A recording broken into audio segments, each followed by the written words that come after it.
I spent 63 years telling people I survived the war. That's what everyone wanted to hear, that I made it home, that I was lucky. I'm 86 now, and I finally understand that surviving and leaving aren't the same thing. His name was Tommy Brennan. He was 19, 2 months older than me, but he looked younger. He had red hair that stuck up in the morning and a laugh that carried across camp. He saved my life twice. I left him once. I guess that makes us even, but it doesn't feel even. When I was 18, war seemed simple. There were good guys and bad guys, orders to follow and enemies to fight. You did your job, protected your brothers, and came home with stories.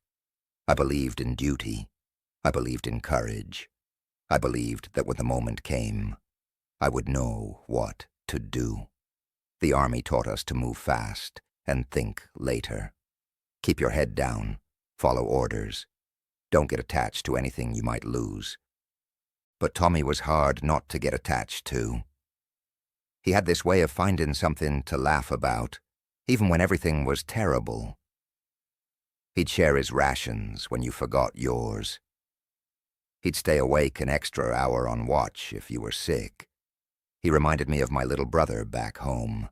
Same goofy smile, same way of making everything feel lighter.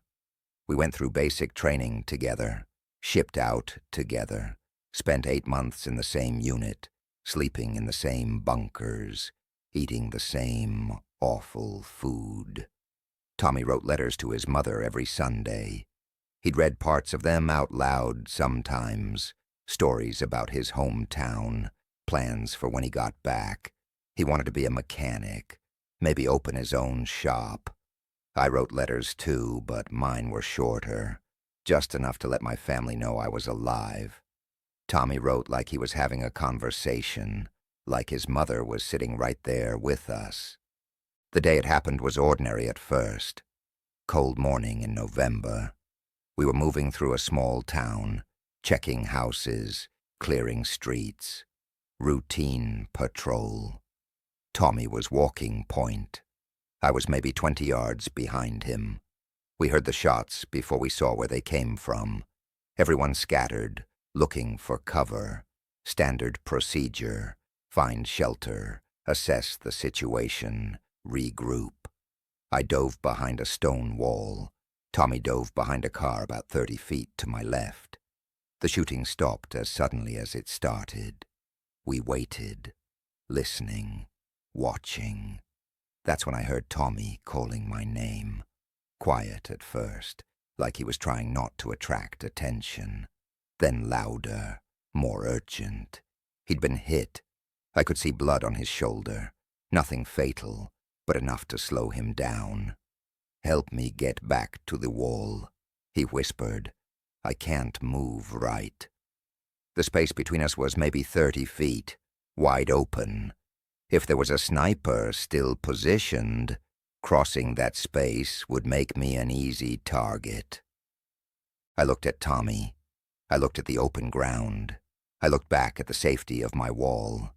I stayed where I was. "I can't see where they're shooting from," I called back. "Stay down, wait for backup." But Tommy was bleeding, and scared, and 19 years old. "Please," he said, "I think they're gone. Just help me get across." I could have moved. I should have moved. That's what we were trained to do, never leave a man behind. But I was 18, and terrified, and thinking about my own mother getting a telegram. I was thinking about going home alive. I stayed behind my wall and told myself it was the smart thing to do. 5 minutes later, backup arrived. The sniper was gone. Had been gone, probably, since the first shots. Tommy bled out waiting for help that was 20 yards away. I carried him back to base with the others. I held pressure on his wound while the medic worked.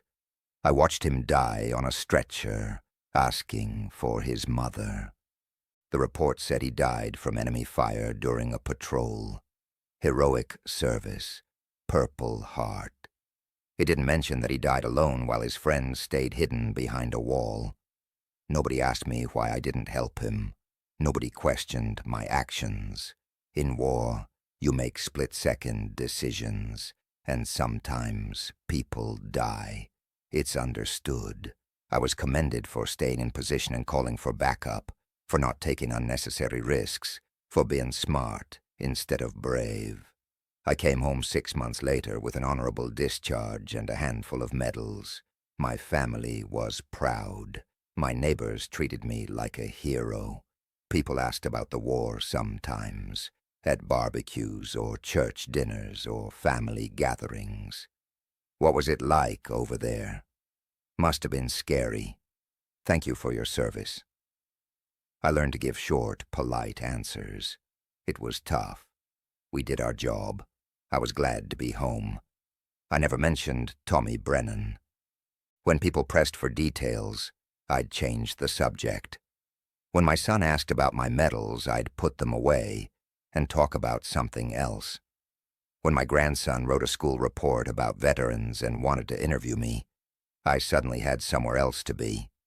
I built my whole life around not talking about 6 months in 1943.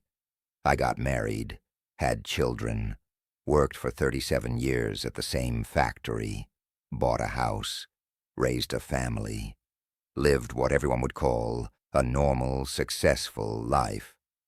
But I never talked about the war. Not really, not honestly. My wife would ask sometimes, especially early in our marriage. She'd see me staring at nothing, or notice how I flinched at certain sounds. "What are you thinking about?" she'd ask. "Nothing important."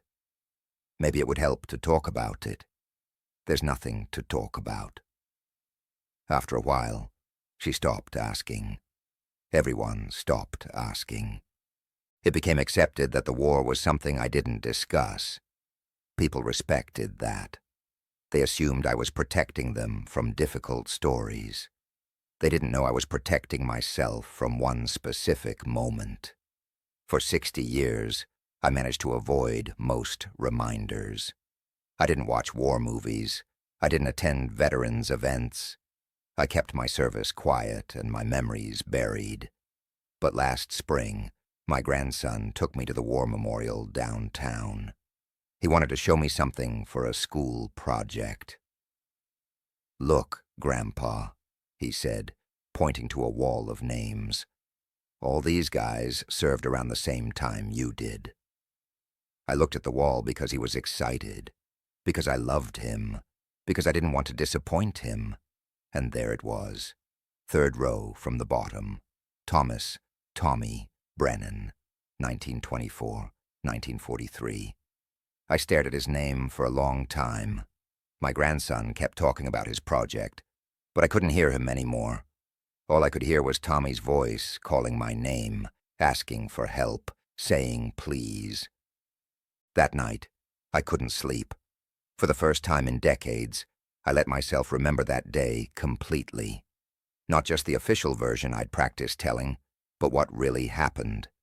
How scared I was. How I chose my own safety over his life. How I've spent 60 years calling it survival, when it was really just cowardice. I realized that the war ended for everyone else in 1945, but it never ended for me.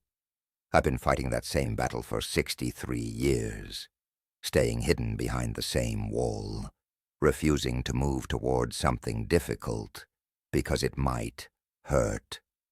The weight I've carried home wasn't just the memory of losing Tommy. It was the weight of never admitting that I chose to lose him. I told my grandson that I needed to go home early. He drove me back, chattering about his project, and I sat quietly in the passenger seat. When he dropped me off, he said, "Thanks for coming with me, Grandpa. It means a lot that you wanted to see the memorial." But I hadn't wanted to see it. I'd spent 60 years avoiding it. That's what I do. Avoid things that might require me to be honest about who I was in that moment. Who I've been ever since. I've lived an entire lifetime as someone who survived the war. But survival isn't the same thing as living. I never went back for Tommy Brennan. Not physically, and not in any way that mattered. I never faced what I did. I never made peace with it. I never even admitted it out loud. I just buried it and built a quiet life on top of it. Some people carry their worst moments alone, thinking that silence makes them disappear. But silence just makes them heavier. I'm 86 now, too old to go back and change anything, too old to pretend it doesn't matter. But maybe that's okay. Maybe some things aren't meant to be fixed. Maybe they're just meant to be carried honestly. I wish I had been braver then, and I wish I had been braver since. But I wasn't, and I don't know how to be someone different now. Tommy Brennan deserved better than he got from me. That's something I can finally say out loud.